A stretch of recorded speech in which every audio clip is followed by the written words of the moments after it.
हाँ जी, नमस्कार, राधे राधे, जय श्री कृष्ण। कैसे हैं सब लोग? बढ़िया, मजे में, आनंद में। चलिए, ईश्वर आप सबको हमेशा आनंद में रखें, खूब मजे में रखें, खूब स्वाध्याय करें, खूब अध्ययन करें और अपने कर्म पथ पर लगातार बढ़ते चले। दोस्तों, हम हमारी पिछली जो कक्षा थी उसमें बात कर रहे थे बाबर के द्वारा लड़े गए युद्धों के बारे में, और उसी कड़ी को हम लोग आगे बढ़ा रहे हैं जल्दी से। बाबर और हुमायूं आज की कक्षा में हम लोग पढ़ने वाले हैं, बहुत मजे से। तो देखिएगा, बाबर ने प्रथम युद्ध लड़ा पानीपत का, दूसरा खानवा के युद्ध को हमने थोड़ा सा डिटेल के साथ में पढ़ा, वहां की उस समय की क्या क्या परिस्थितियां थी उसके बारे में बात की। साथ ही साथ मैंने आपको ये भी बताया कि किस प्रकार से तुलुगुमा और जो है उस्मानी युद्ध नीति का प्रयोग किया गया बाबर के द्वारा पानीपत के प्रथम युद्ध में। सर्वाधिक तोप बारूद और गोले का जो प्रयोग किया गया वो खानवा के युद्ध में किया गया। आज जो हम लोग बात करने वाले हैं वो बात करने वाले हैं चंदेरी के युद्ध की। बाबर के युद्ध, बाबर के युद्धों की हम लोग चर्चा कर रहे हैं, और हम बात कर चुके पानीपत और खानवा की। आज नंबर 3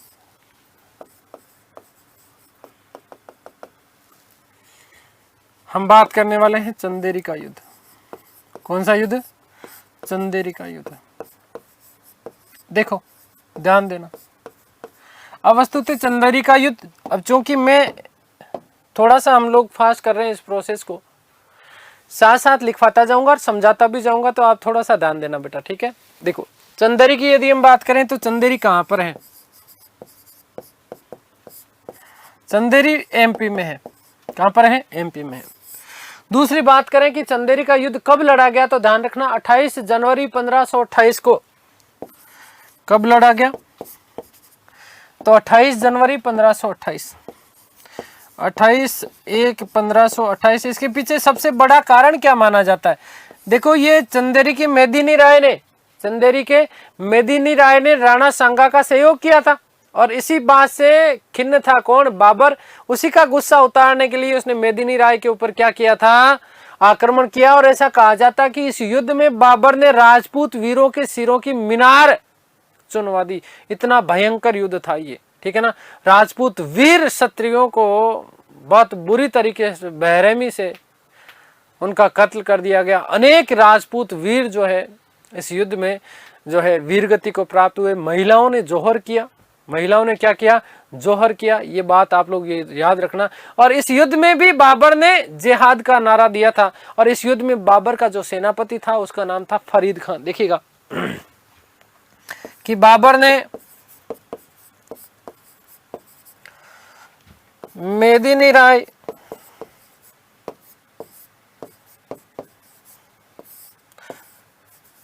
की सेना को पराजित किया।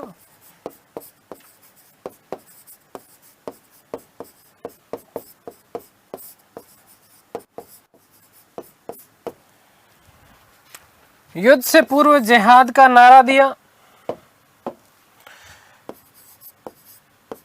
युद्ध से पूर्व जिहाद बता चुका, ठीक है। तो जिहाद का नारा दोनों में दे दिया, खानवा और चंदेरी वाले में जिहाद का नारा दिया। ध्यान रखना कि इस युद्ध में बाबर का जो सेनापति था, बाबर का सेनापति वो कौन था? फरीद खान। अब मेरा आपसे प्रश्न ये है कि ये फरीद खान कौन है?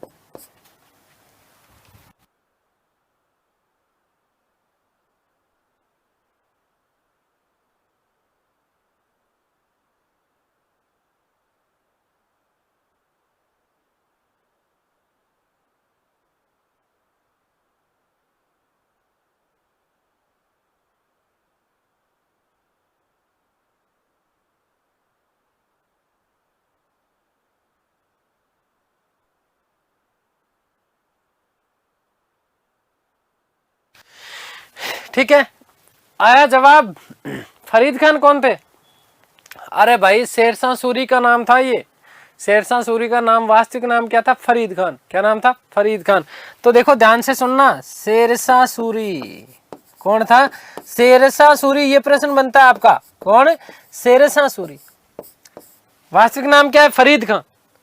कौन से युद्ध में बाबर की सेना की तरफ से भाग लिया? तो ध्यान रखना कि चंदेरी के युद्ध में फरीद खान ने बाबर की तरफ से क्या लिया था? युद्ध में भाग लिया था। और अगला जो युद्ध लड़ेगा हम बात करेंगे घाघरा, ठीक है ना। तो घाघरा के युद्ध में ये बाबर का क्या बन गया था? विरोधी बन गया था। क्या बन गया था? विरोधी बन गया था। ध्यान रखना। तो पक्ष में कौन से में लड़ा शेरशाह सूरी? चंदेरी के युद्ध में। और विरोध में कौन से में लड़ा? ध्यान रखना, घाघरा के युद्ध में। कौन से युद्ध में? घाघरा के युद्ध में। और घाघरा का युद्ध जो है घाघरा नदी के किनारे लड़ा गया था। ध्यान रखना, 6 मई 1529 ईस्वी को। घाघरा आपसे पूछा जा सकता है कि ऐसा कौन सा युद्ध था जो जल और थल दोनों में लड़ा गया? तो ध्यान रखना, घाघरा का युद्ध। घाघरा नदी के किनारे था, ठीक है, तो जल भी था और थल भी था, ठीक है। पहली बार इस युद्ध में भारत में नावों का प्रयोग किया गया और भारत में बाबर द्वारा लड़ा गया अंतिम युद्ध कौन सा था? घाघरा का युद्ध, ठीक है ना। तो ध्यान रखना कि शेरशाह सूरी ने पहली बार बाबर के सेनापति के रूप में भाग लिया। कौन से में? चंदेरी के युद्ध में। कौन से युद्ध में? चंदेरी के युद्ध में। नेक्स्ट आपका आ जाता है घाघरा का युद्ध, नंबर 4। घाघरा का युद्ध।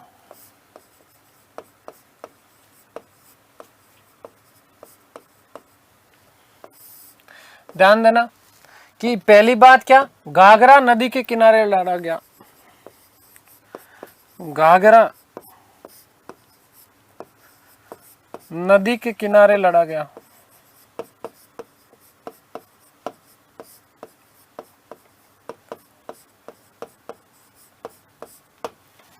कब लड़ा गया?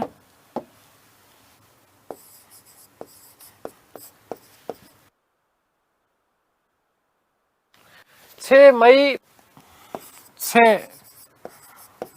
1529 ईस्वी।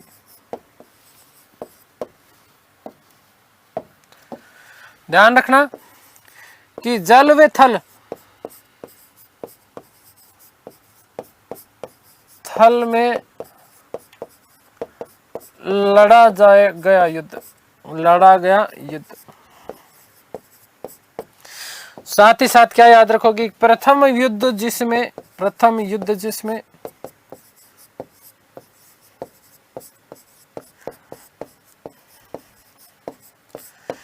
नाव का प्रयोग किया गया।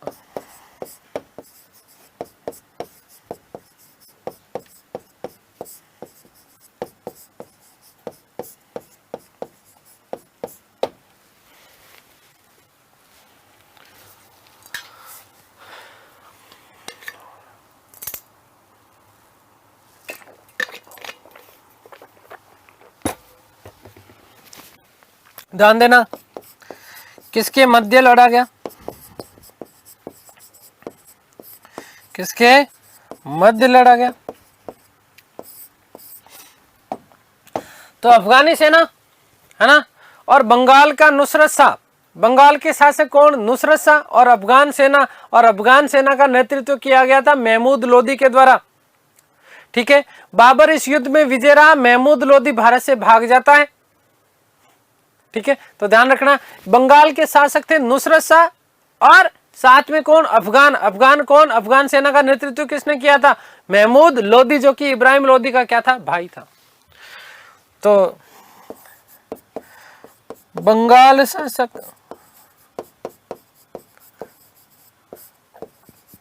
नुसरत शाह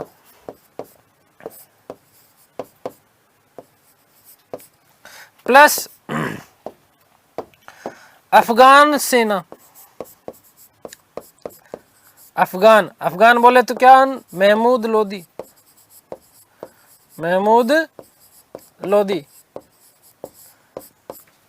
वर्सेज कौन? बाबर। कौन था? बाबर, ठीक है। ध्यान रखना कि बाबर विजय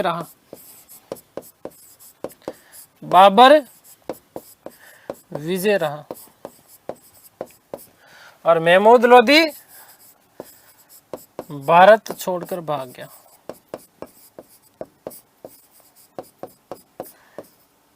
अभी वापस आएगा आगे, ठीक है, इस चीज को ध्यान रखना।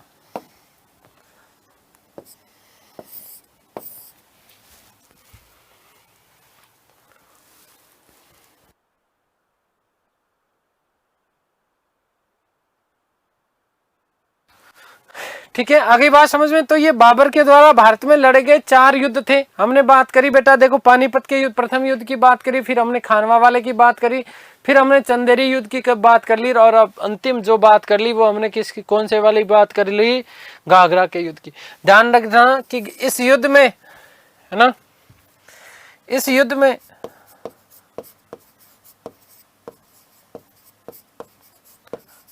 फरीद खां, और फरीद खां बोले तो कौन, शेरशाह सूरी, शेरशाह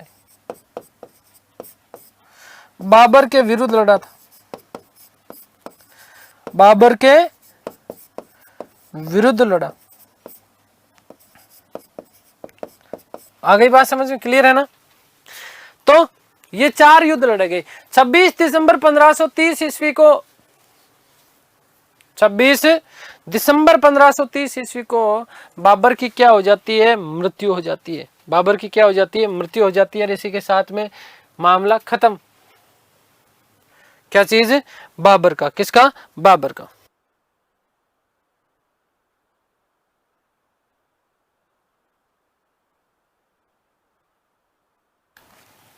ठीक है, तो बाबर की जैसे मृत्यु होती है, तो मृत्यु होने के बाद उसे आराम बाग, कहा, आराम बाग आगरा में दफन किया जाता है। लेकिन अंतिम रूप से बाबर की अंतिम जो इच्छा थी, वो अंतिम इच्छा यह थी कि उसने, बाबर ने एक बाग बसाया था जिस, जो कि काबुल में था, नूरे अफगान बाग, और इसे बाग ए बाबर भी कहा जाता था। तो अंतिम इच्छा यह थी कि उसे वहां पर दफन किया जाना चाहिए, परंतु आनंद फानन में आराम बाग में दफना दिया गया। बाद में लगभग 2 साल बाद में, कब, 1532 ईस्वी में हुमायूं ने बाबर की 2 साल के मृत्यु के बाद में उसकी अस्थियां वहां से निकाली, और निकालने के बाद उसको कहा, नूरे अफगान बाग में दफनाया। तो देखिएगा कि 26/12/1530 ईस्वी को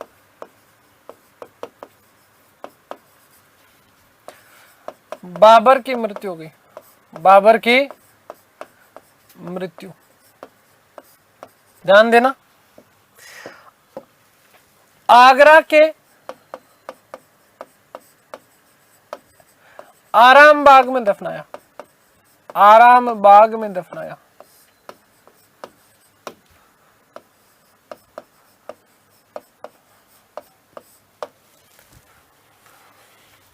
नेक्स्ट बात, 2 साल बाद हुमायूं ने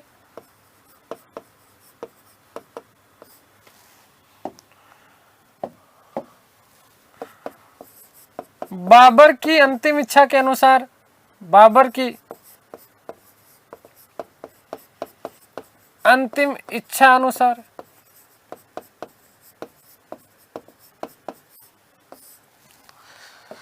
काबुल के नूरे अफगान, काबुल के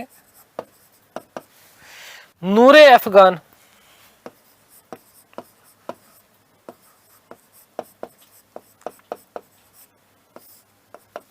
या इसी को क्या कहा जाता, बाग ए बाबर,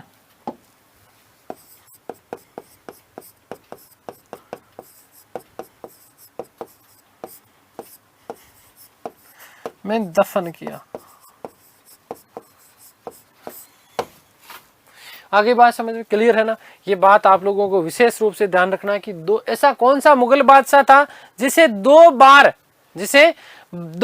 जो है, कितनी बार, 2 बार जो है दफनाया गया था। वस्तुतः अब यहां ध्यान रखना है कि 2 साल बाद में हुमायूं ने इसको दफनाने का कार्य किया। और वस्तुतः यहाँ पर एक बात और आपको देखने को मिलती है, कई जगह आपको एक शब्द मिलेगा कि बाबर को काबुल में वस्तुतः राजाराम जाट के द्वारा दफनाया गया था। किसके द्वारा, राजाराम जाट के द्वारा। वहीं यदि हम बात करें हुमायूं नामा, ठीक है, तो हुमायूं नामा के अनुसार, हुमायूं नामा जो कि गुलबदन बेगम के द्वारा लिखा गया, हुमायूं की बहन थी, ठीक है, तो ध्यान देना कि हुमायूं नामा के अनुसार वहां पर एक बात मिलती है कि इब्राहिम लोदी की मां ने बाबर को जहर देकर के मारा था। वहीं अन्य इतिहासकार क्या बोलते हैं, अन्य इतिहासकार ये बोलते हैं कि बाबर के पुत्र हुमायूं, जिससे बाबर बहुत ज्यादा प्रेम करता था, उसका स्वास्थ्य बिगड़ा और स्वास्थ्य बिगड़ने के बाद में जो है बाबर ने हुमायूं के स्वास्थ्य के स्वस्थ होने की प्रार्थना की। अल्लाह ताला से उन्होंने कहा कि हे अल्लाह ताला, मेरे पुत्र हुमायूं को ठीक कर दे, मेरे पुत्र हुमायूं को ठीक कर दे, चाहे उसकी बदले में मेरी जो है क्या ले ले, जान ले ले। अल्लाह ताला ने कहा ठीक है, अल्लाह ताला ने क्या कहा, ठीक है भाई, तू ऐसा चाहता है तो ठीक है, यही सीख है। तो 48 वर्ष की आयु में हुमायूं तो हो जाता है ठीक, और 48 वर्ष की आयु में बाबर क्या हो जाता है, बाबर की मृत्यु हो जाती है। बाबर की क्या हो जाती है, मृत्यु हो जाती है। इस चीज का आप लोग केवल ध्यान रखना है इस चीज का, ठीक है। तो ये हमने बात कर ली किसकी, बाबर की मृत्यु के बाद में। अब बाबर की अन्य बातें करें हम, बाबर एक निर्माता के रूप में, बाबर एक निर्माता के रूप में बाबर ने क्या क्या चीजें यहां पर भारत में बनवाई, उसके बारे में हम लोग बात करेंगे थोड़ी सी, ठीक है। आगे इसको कला संस्कृति में विशेष रूप से पढ़ने वाले हैं, ठीक है। लेकिन ध्यान देना, देखो पहली चीज आत्मकथा, आत्मकथा जिसका नाम क्या है, तुजुके बाबरी, या जिसे बाबरनामा कहा जाता है, तुर्की भाषा में है। मूलते चगताई वंश की जो भाषा थी तुर्की, उस मूलते उसी भाषा में है, और इस बाबरनामा की रचना स्वयं के द्वारा की गई थी, ठीक है। देखिएगा बाबरनामा, बाबरनामा या इसी को हम क्या बोलते हैं, तुजुके बाबरी। क्या बोलते हैं बेटा, तुजुके बाबरी, तुजुके बाबरी। आगे बात समझ में क्लियर है। भाषा ध्यान रखना, ये प्रश्न बहुत बार पूछा जाता है। भाषा कौन सी थी, तो भाषा है तुर्की। रचना स्वयं के द्वारा की गई, रचना स्वयं द्वारा की गई। तुजुके बाबरी की रचना खुद ने की है बाबर ने। बाबर तो पढ़ा लिखा विद्वान व्यक्ति था। ध्यान रखना, बाबरनामा या इसी को क्या कहा जाता है, तुजुके बाबरी, ठीक है ना। क्या है ये, बाबर की आत्मकथा है, बाबर की आत्मकथा है, बाबर की क्या है ये, आत्मकथा है। अब अगली बात देखो, ध्यान देना, अगली बात क्या कि बाबरनामा में क्या क्या वर्णन मिलता है, थोड़ी सी बात कर रहे हैं हम लोग, है ना। बाबरनामा में वर्णन क्या क्या करता है,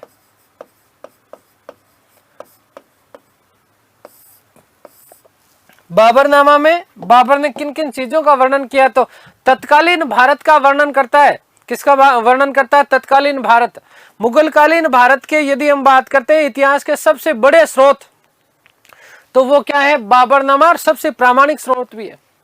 इसमें भारत की जलवायु का वर्णन करता है, भारत को नदियों और पहाड़ियों का देश बताया है। आगे बात समझ में। और साथ ही साथ में यहां पर वो बात करता है कि उस समय भारत में कुल 7 राज्य थे, उसमें से 5 जो राज्य थे वो 5 मुस्लिम राज्य थे। इस बाबरनामा की यदि हम बात करते हैं तो बाबरनामे में कुल 378 पेज है। कितने पेज है, 378 पेज है,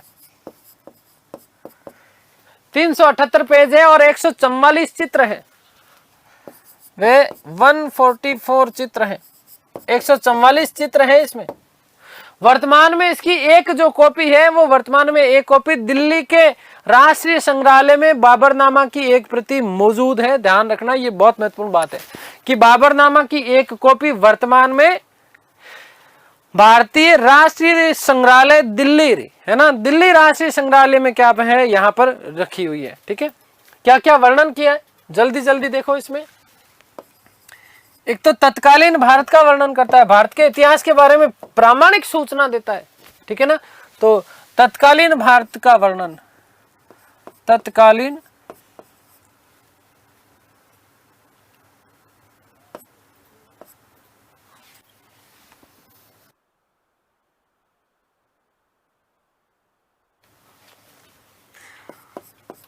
तत्कालीन भारत का वर्णन किया है, भारत का वर्णन किया है इसने। ठीक है, नंबर 2, भारत की जलवायु का वर्णन करता है, भारत की जलवायु का वर्णन करता है।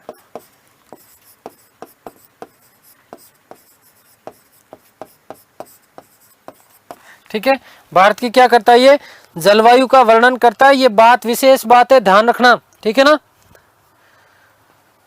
और यहीं पर जलवायु का वर्णन करते हुए कहता है कि भारत में भारतीय लोगों के लिए 3 अभिशाप बताए उसने, गर्मी, लू और धूल। भारत के लिए 3 अभिशाप बताए उसने। मोस्ट इंपोर्टेंट प्रश्न बनता है, ध्यान रखना इस बात का, इंपोर्टेंट, कि भारत हेतु 3 अभिशाप हेतु 3 अभिशाप बताए, 3 श्राप है ये। भारत में क्या क्या है, गर्मी है, एक तो वो कहता है कि भारत में गर्मी बहुत ज्यादा है। दूसरा वो कहता है कि भारत में बहुत धूल भरी आंधियां चलती है, बहुत खतरनाक। जब राजस्थान आता है वो खानवा का युद्ध के लिए तो हालत खराब हो जाती है। और तीसरी चीज कि वहां पर लू बहुत चलती है। तो भारत में 3 अभिशाप बताए। क्या चीज, भारतीय जलवायु का वर्णन करता है कहाँ, बाबरनामा में। और इसके लिए भारत में वो कहता है कि भारत के 3 अभिशाप हैं, क्या है, गर्मी है, धूल और लू है। लेकिन साथ ही साथ वो कहता है कि भारत जो है वो नदियों व पहाड़ियों का देश है। भारत को नदियों व पहाड़ियों का देश बताया। भारत को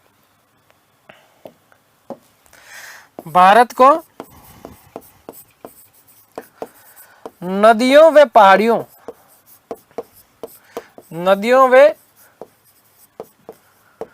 पहाड़ियों का देश बताया, पहाड़ियों का देश बताया। ठीक है, ये बात आप लोग विशेष रूप से ध्यान रखना कि भारत में एक तो वो 3 अभिशापों की बात करता है। कौन, क्या कहता है कि गर्मी, धूल और लू।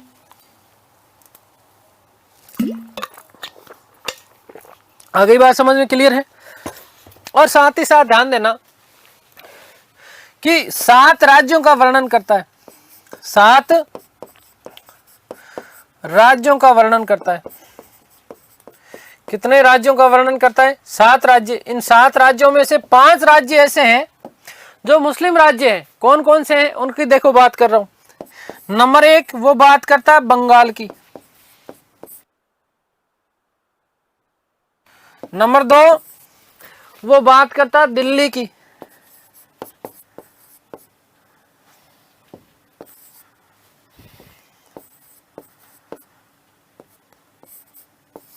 ठीक है, नंबर 3 वो बात करता है मालवा की।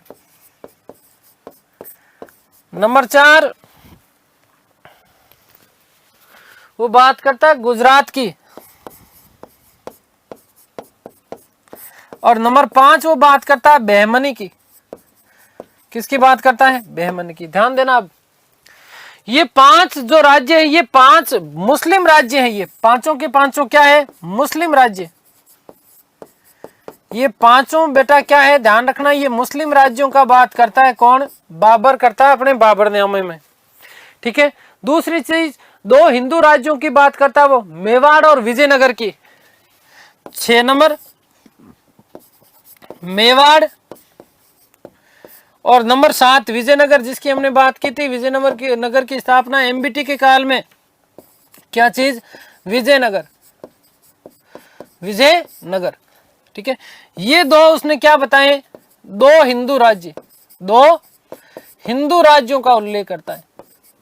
तो तो ये 7 प्रमुख राज्यों की बात करता है, वो कौन? बाबर करता है। कौन कौन से? 5 तो मुस्लिम राज्य बताए, दिल्ली, बंगाल, मालवा, गुजरात और बहमनी। साथ ही साथ 2 हिंदू राज्य बताए, कौन से? मेवाड़ और विजयनगर, 2 हिंदू राज्य। अब वो क्या कहता? बाबर कहता कि भारतीय लोग या भारतीय सैनिक मरना जानते, लड़ना नहीं जानते। नोट,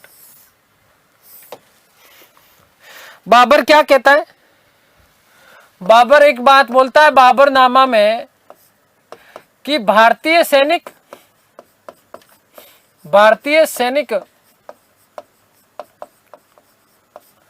मरना जानते हैं, लड़ना नहीं। मरना जानते हैं, लड़ना नहीं। उनको लड़ना नहीं आता, ठीक है ना, वो केवल मर सकते हैं, वो वीर गति को प्राप्त हो सकते हैं, बाकी उन्हें लड़ना नहीं आता। तो ये बात आप लोगों को विशेष रूप से ध्यान रखनी है। हमने बात कर ली, देखो, ठीक है, किसकी बात कर रहे हैं हम लोग? बाबरनामा की। आगे थोड़ा सा ध्यान रखना कि बाबरनामा का 4 बार फारसी भाषा में अनुवाद किया गया। हुमायूं के समय 2 बार हुआ, पायबंदा खां और जॉन खां के द्वारा, ठीक है। दूसरा, अकबर के समय अब्दुल रहीम खाने खाना ने किया। शाहजहां के समय जो व्यक्ति था वो मीर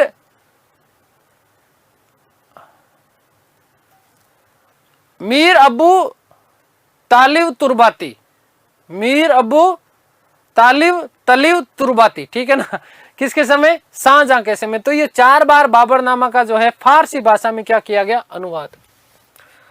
बाबरनामा का 4 बार फारसी भाषा में अनुवाद किया गया। फारसी भाषा में अनुवाद किया गया, ठीक है। 4 बार किस कौन कौन?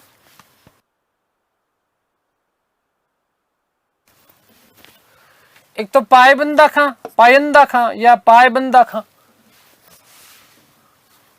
ठीक है, पायंदा खां। नंबर 2, जॉन खां।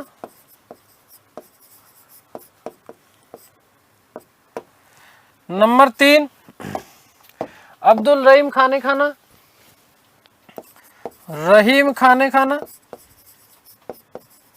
बेराम खां के पुत्र थे, खाने खाना।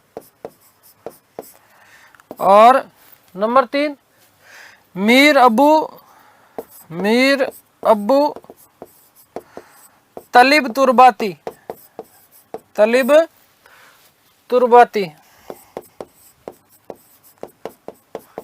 ठीक है।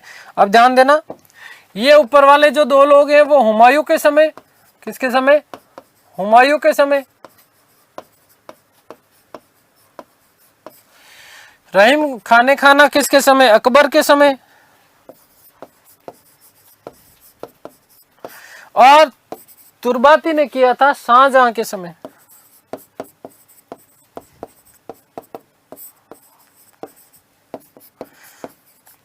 आगे बात समझ में क्लियर है ना? ये 4 चीज ध्यान रखना। मुगल इतिहास का सबसे जो प्रामाणिक ग्रंथ माना जाता है वो ध्यान रखना, बाबरनामा। ये आपसे पूछा जा सकता है। 4 बार इसका फारसी भाषा में अनुवाद, जबकि 3 बार अंग्रेजी भाषा में अनुवाद किया गया, फारसी से अंग्रेजी में। किसमें? फारसी से अंग्रेजी में। मुगल कालीन चित्रकला का प्रथम साक्ष्य क्या है? बाबरनामा। ये भी चीज ध्यान रखिएगा आप। 3 बार फारसी भाषा में, फारसी से अंग्रेजी में अनुवाद किया गया। सबसे पहले अनुवाद किया गया 1905 ईस्वी में, है ना, श्रीमती A.S. बेवरेज के द्वारा।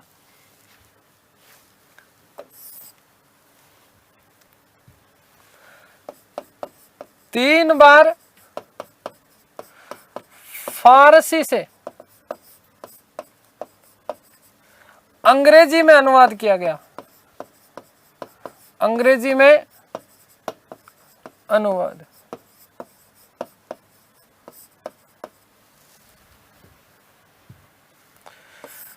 सबसे पहले 1905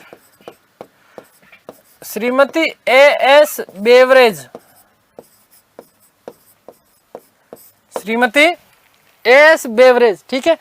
उसके बाद 1826 में 2 लोगों ने किया था, और 2 लोग कौन कौन से थे? एक तो थे लीडन और एक थे अरिस्कन।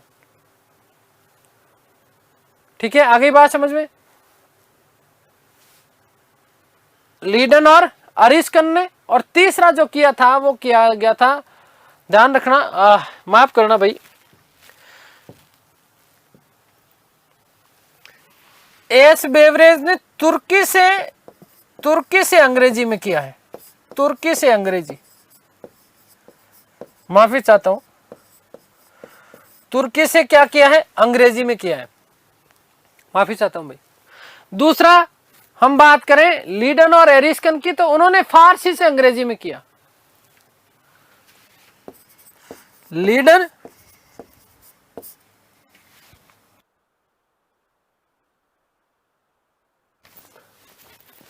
वे एरिस्कन, इन्होंने क्या किया, फारसी से अंग्रेजी, फारसी से अंग्रेजी, ठीक है। एक व्यक्ति और थे जिनका नाम था किंगो, इन्होंने भी क्या किया, फारसी से अंग्रेजी में किया, फारसी से अंग्रेजी में किया, ठीक है। आगे बात समझ में। तो 3 बार इसका अंग्रेजी भाषा में अनुवाद हुआ है, फारसी से मैं शब्द हटा रहा हूं यहां, 3 बार अंग्रेजी भाषा में अनुवाद हुआ है। ध्यान रखना, पहली बार तुर्की से अंग्रेजी में 1905 में, तुर्की से अंग्रेजी में कब हुआ, 1905 में। 1826 में लीडन और जो है एरिस्कन ने इसका फारसी से अंग्रेजी में अनुवाद किया। तीसरे का मुझे अभी तिथि याद नहीं आ रहा भाई, और खैर वो पूछा भी नहीं जाता, तो ये चीज आप लोगों को विशेष रूप से ध्यान रखना। बाबरनामा की हमने बात कर ली। अगली बात करें थोड़ी सी, तो बाबर को जो है मुंबईयान पद्य शैली का जनक माना जाता है। मुंबईयान पद्य शैली क्या होती है, इसको भी सुनो, कि इसमें इस्लामी कानून का वर्णन किया गया मुंबईयान ग्रंथ में, ठीक है ना। और फारसी भाषा में उन्होंने कुछ लिखे थे, क्या, पद्य लिखे थे, ठीक है। एक वजेदारी प्रथा प्रारंभ की थी, मुगल सरदारों को वेतन के बदले भूमि या जागीर देना, उसको क्या कहा गया, वजेदारी प्रथा। तो ध्यान रखिएगा कि बाबर को मुंबईयान पद्य शैली का जनक माना जाता है, शैली का जनक माना जाता है।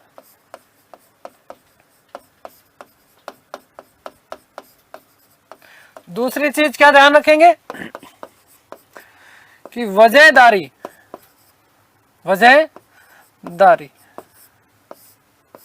प्रथा क्या होती है, वजहदारी प्रथा। तो ध्यान दीजिएगा कि बाबर ने वेतन के बदले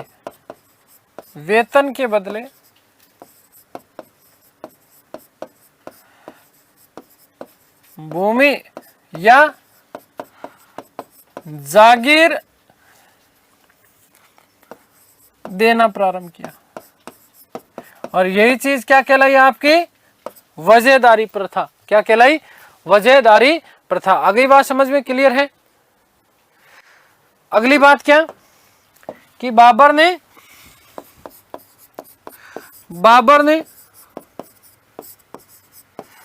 माप हेतु गज ए बाबरी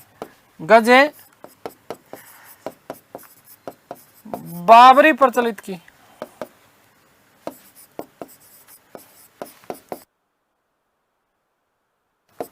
गज ए बाबरी का मतलब क्या था, कि माप के लिए। दूसरा चीज क्या, बाबर को बाग लगवाने का बड़ा शौक था, और बाग लगाने के लिए उसने क्या, ज्यामितीय विधि का प्रयोग किया। भारत में 4 बाग पद्धति के आधार पर उसने 2 बाग बनाए। ध्यान देना, बहुत महत्वपूर्ण बात बता रहा हूं। 4 बाग पद्धति के आधार पर उसने 2 बाग बनवाए। कौन कौन से, एक तो बनवाया आराम बाग, जिसे वर्तमान में कहा जाता है राम बाग, आगरा में। दूसरा नूरे अफगान, जिसे बाग ए बाबर, जहां पर बाबर का मकबरा बना हुआ काबुल में। तो ध्यान देना, इंपॉर्टेंट तथ्य बनता है कि बाबर को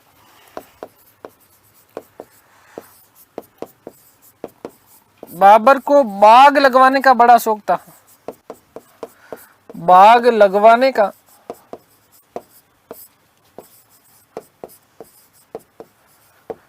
बड़ा शौक था। उसने भारत में जामितीय आधार पर बाग लगवाई। उसने ज्यामितीय विधि पर, आगे समझाऊंगा मैं, कला संस्कृति जब पढ़ाऊंगा ना तब डायग्राम बना के समझा दूंगा। विधि पर बाग लगवाए, ठीक है।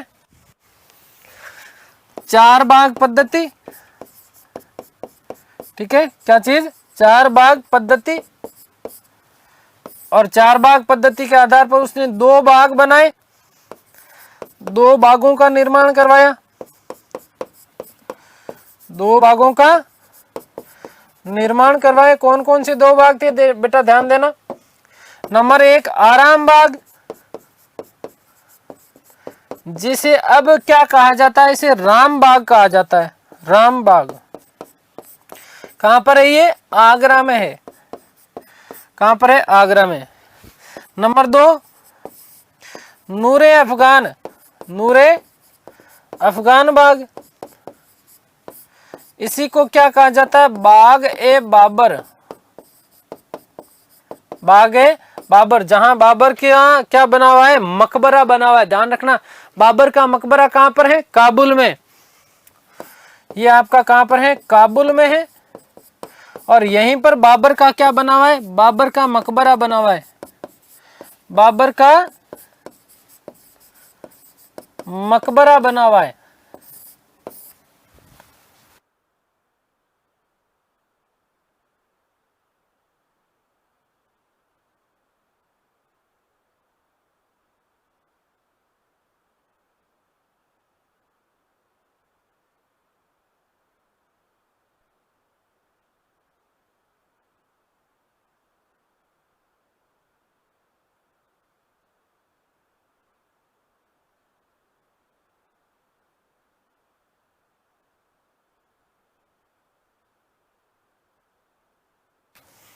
ठीक है, अगली बात,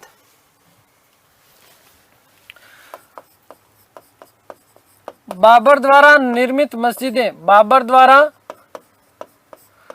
निर्मित मस्जिदें, निर्मित मस्जिदें, कौन कौन सी मस्जिदों का निर्माण करवाया, ठीक है। तो ध्यान रखना, आगे फिर हम बात करेंगे कला संस्कृति में। फिर कह रहा हूं, वस्तुतः नंबर एक पानीपत हरियाणा, नंबर एक पानीपत हरियाणा, पानीपत हरियाणा।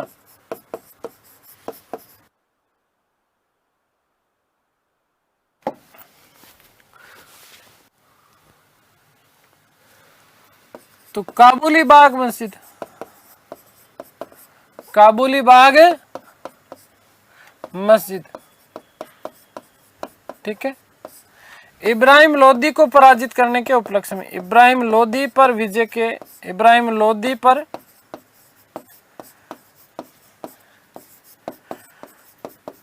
विजय के उपलक्ष्य में, वैसे शब्द उपलक्ष्य होता है ना, लेकिन हम उपलक्ष्य लिखते हैं वस्तुतः, ठीक है। आगे बात समझ के लिए। नंबर दो बाबरी मस्जिद, नंबर दो क्या है, बाबरी मस्जिद, जो विवाद का सबसे बड़ा मुद्दा रहा, बाबरी मस्जिद, ठीक है। ध्यान देना, बाबरी मस्जिद कहां पर है बेटा, 1527 में इसका निर्माण करवाया था, किसका, बाबरी मस्जिद का। और अयोध्या यूपी में है, 1527 ईस्वी में। कहां पर है, अयोध्या, अयोध्या क्या पर है, यूपी, रामकोट पहाड़ी पर, रामकोट पहाड़ी, ठीक है। अपने सेनापति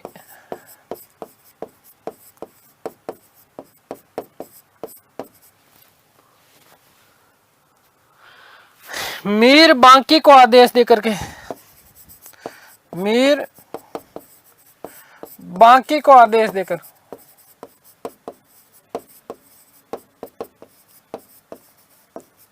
ठीक है, और लास्ट नंबर 3 हम बात कर लेते हैं किसकी, संभल की मस्जिद। संभल मस्जिद ये कहां पर है, यूपी में है, रुहेलखंड।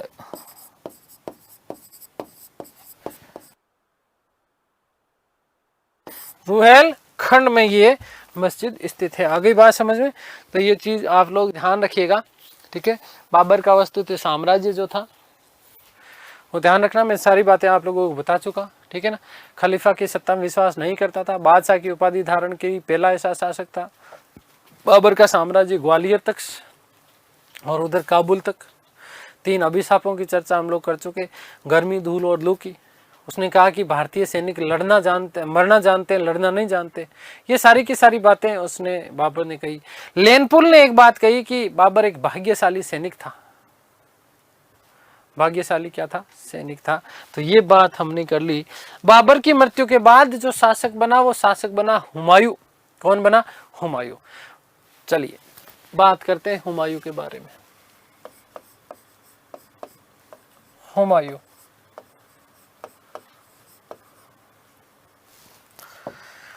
देखो बेसिक सीखने के बाद में फायदा ये एक होता है कि जल्दी जल्दी फिर क्या है कि चीजें समझ में आ जाती है। ठीक है, हुमायूं के यदि हम शासनकाल की बात करें तो शासनकाल को वैसे तो हम टुकड़ों में बांट सकते हैं। ठीक है ना, लेकिन एक साथ यदि शासनकाल की बात करेंगे तो 1530 से लेकर के 1556 ईस्वी तक, 1530 से लेकर के 1556 ईस्वी तक का जो शासनकाल था वो था हुमायूं का। किसका था, हुमायूं का शासनकाल। वास्तविक नाम था हुमायूं को नासिरुद्दीन मोहम्मद हुमायूं।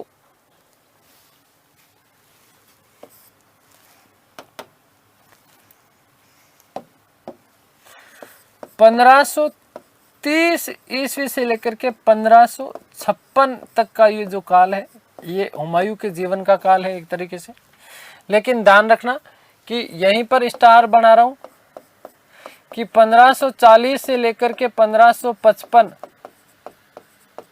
ईस्वी ये इसका निर्वासन काल है।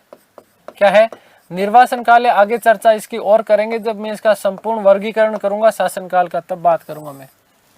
ठीक है, लेकिन साइड में मैंने लिख दिया है कि 1540 से लेकर के 1555 तक का जो काल है वो क्या है, इसका निर्वासन काल है। हुमायूं के पिताजी की नाम, पिताजी की यदि हम बात करें तो पिता का नाम था बाबर। पिता का नाम क्या था, बाबर। पिता का नाम क्या था, बाबर। माताजी का नाम था माहम बेगम। ठीक है ना, माताजी का नाम क्या था, माहम बेगम, जो कि खुरासान के सिया सरदार की पुत्री हुआ करती थी। माताजी का नाम, माता का नाम था माहम बेगम।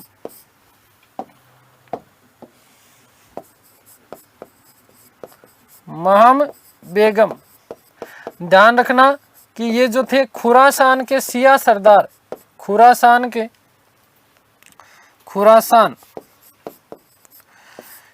के सिया सरदार की पुत्री थी।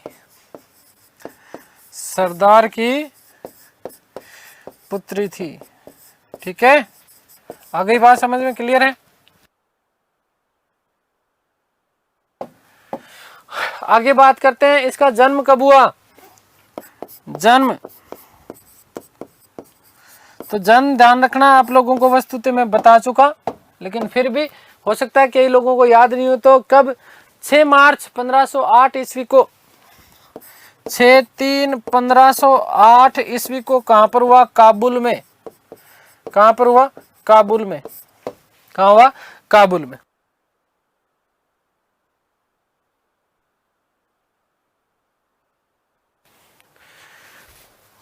वास्तविक नाम,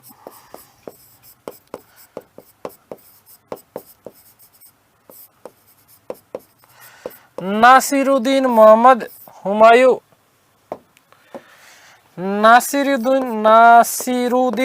नासिरुद्दीन मोहम्मद हुमायूं, मोहम्मद हुमायूं। ठीक है, ये इनका क्या था, रियल नाम था, छोटा सा नाम था। ठीक है, तो ये हमने बात कर ली।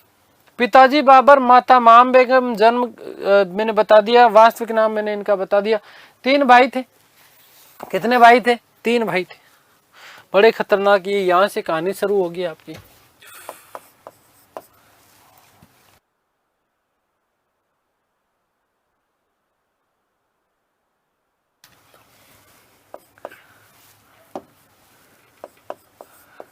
तीन भाई है, भाई नहीं ये कसाई थे। वैसे भाइयों के नाम पे कलंक थे, जो पूरे जिंदगी भर इस बेचारे भोले भाले जीव को ठगते रहे। बहुत बुरी हालत करी इसकी। एक का नाम कामरान, दूसरी का नाम अस्करी, तीसरे का नाम हिंदाल। कामरान अस्करी जो थे वो गुलरुख बेगम के पुत्र थे, जबकि हम बात करें हिंदाल की तो वो उनकी मैडम का नाम था, उनकी माता का नाम था दिलदार बेगम। क्या नाम था? दिलदार। मैंने आपको बताया कि 1497 से लेकर के 1504 के मध्य बाबर ने 3 विवाह किए थे। कितने विवाह किए थे? 3 विवाह किए थे। सबसे पहली जो संतान उत्पन्न हुई थी वो वस्तुतः कौन सी हुई थी? हुमायूं। ठीक है ना, कौन हुआ था? हुमायूं। ठीक है, आ गई बात समझ में? माम बेगम, दूसरी गुलरुख बेगम और तीसरी कौन? दिलदार बेगम। ये 3 बेगमें हुआ करते थे किसकी? बाबर की। तो 3 भाई कौन कौन से? कामरान, अस्करी और हिंदाल। कामरान,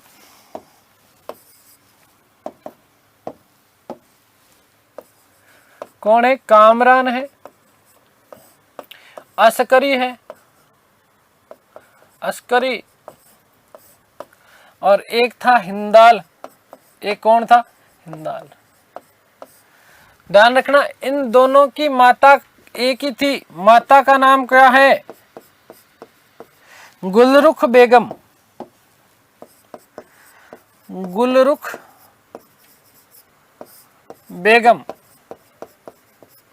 ठीक है, उधर बात करें हम हिंदाल की। ठीक है, हिंदाल जो थे वो दिलदार बेगम का पुत्र था। इसकी माता का नाम ध्यान रखना,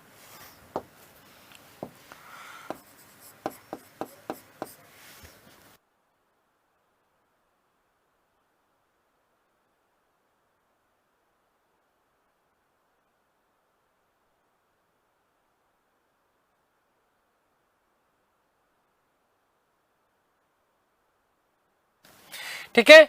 तो माता का नाम क्या है? दिलदार बेगम। एक इसका चचेरा भाई याद रखना, सुलेमान मिर्जा। चचेरा भाई, जो चचेरा भाई है वो नाम है उसका सुलेमान मिर्जा। क्या नाम है? सुलेमान मिर्जा। ये चारों लोग मिलकर के जीवन भर हुमायूं को दुख देंगे। ठीक है, आ गई बात समझ में?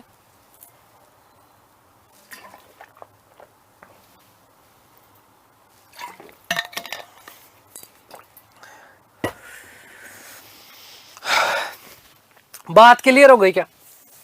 ये चारों के चारों मैंने नाम इसलिए लिखे क्योंकि ये चारों लोग आगे चल करके हुमायूं को बहुत ज्यादा परेशान करेंगे।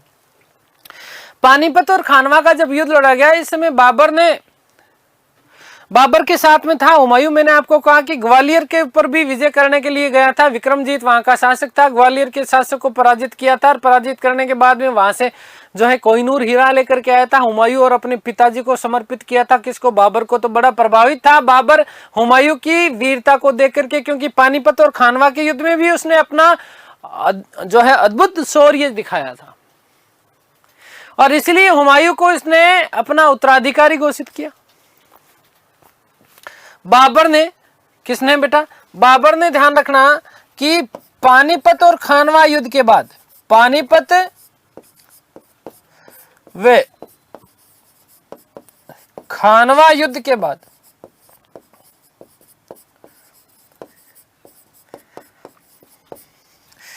हुमायूं को अपना उत्तराधिकारी घोषित किया। हुमायूं को अपना उत्तराधिकारी घोषित किया था।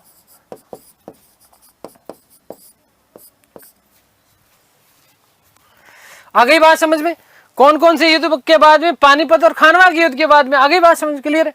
बाबर की मृत्यु हुई 26 दिसंबर को, और उसके 4 दिन बाद में हुमायूं शासक बना। तो 30 दिसंबर 1530 को हुमायूं क्या बनता है? शासक बनता है। 30/12/1530 ईस्वी को हुमायूं शासक बना। हुमायूं क्या बना? शासक बना। ठीक है भाई, आ गई बात समझ। अब देखो, बाबर का एक मंत्री था जिसका नाम था निजामुद्दीन अली खलीफा। ये निजामुद्दीन अली खलीफा बाबर के बेनोई मेहंदी हसन को क्या बनाना चाहते थे? बादशाह बनाना चाहते थे। और उसने षड्यंत्र रचा, लेकिन बाबर की बहन ने गुलबदन बेगम, कौन? गुलबदन बेगम, ध्यान रखना। तो बाबर की बहन ने उस षड्यंत्र का पटाक्षेप कर दिया, और पटाक्षेप करने के बाद में वो थोड़ा सा शर्मिंदा भी होता है। वो कहता है शर्म नहीं आती तुम्हें? मेरे भाई के राज्य के ऊपर आंख गड़ाए हुए, आंख फोड़ लूंगी, बाहर निकाल लूंगी, निकम्मे आदमी, शर्म। समझे क्या? और फिर आपको पता है कि भैया पत्नी जब धमकी दे दे तो बड़े बड़े सूरमा पिघल जाते हैं। ये तो छोटा सा आदमी था। तो मेहंदी हसन की मेहंदी लगाई हुई हाथों में रह गई। मेहंदी हसन चाहता था कि वो बादशाह बने, लेकिन वो षड्यंत्र का क्या हो जाता? पटाक्षेप हो जाता है, और हुमायूं क्या बनता है? बादशाह बनता है। क्या बनता है? बादशाह बनता है। आगे की बात आगे करेंगे, तो नोट लगा रहा हूं कि बाबर का मंत्री निजामुद्दीन अली खलीफा, निजामुद्दीन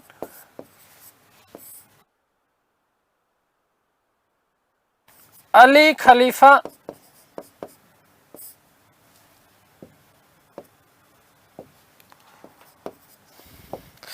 बाबर के बहनोई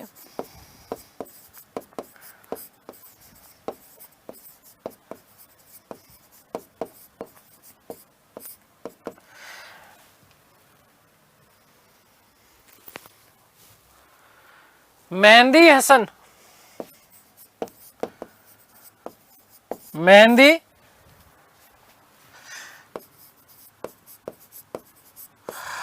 को बादशाह बनाना चाहता था।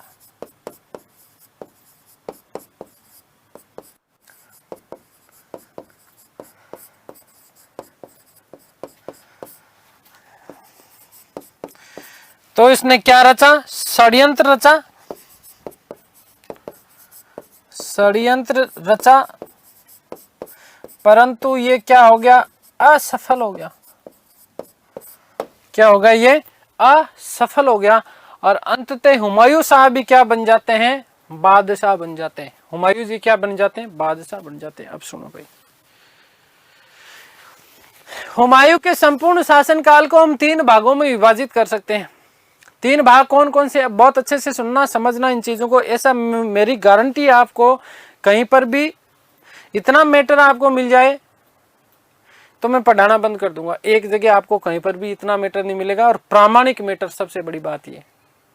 ठीक है, तो ध्यान देना, हुमायूं के संपूर्ण शासनकाल को 3 भागों में विभाजित कर सकते हैं। संपूर्ण जीवन को या शासनकाल की यदि हम बात कर ले तो, ठीक है, शासनकाल को करेंगे तो 1530 से 1540 करूंगा, और संपूर्ण जीवन काल को करूंगा तो देखो 1508 से लेकर के 1540 तक करूंगा।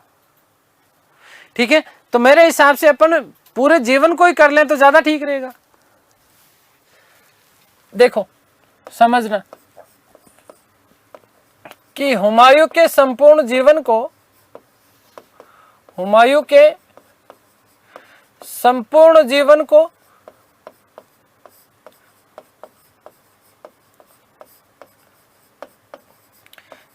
3 भागों में विभाजित किया जा सकता है।